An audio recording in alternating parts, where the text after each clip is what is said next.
New this morning, deer season wrapped up this month, and the TWRA says they saw a decrease in harvest numbers. You may see that when you ride around, more deer on the road, and they believe hunters are maybe concerned about chronic wasting disease.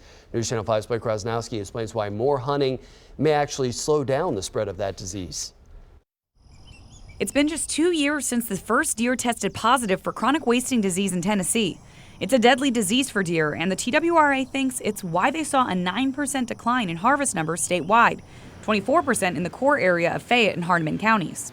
Anytime there's something new, something different, and of course, when you're talking about a disease such as chronic wasting disease, it causes people to take a step back and think about it. The latest numbers from this hunting season show 400 deer positive for CWD out of the 13,000 tested.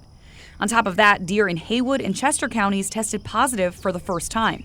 The TWRA also reclassified Lauderdale County as high risk because of a positive test in Tipton County, just 10 miles away from the border. The biggest thing that we want to find right now is the leading edge of this, and once we can do that, we can start managing this disease inward instead of chasing it.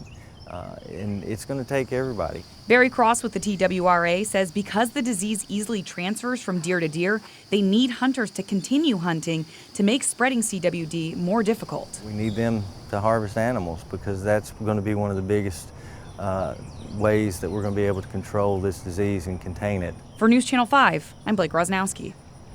The TWRA says they're working to make this process as easy as possible for hunters. They'd like to have a state facility here to avoid having to send all those tests over to Colorado State University. They also hope to get an incinerator in Fayette County to help with disposal.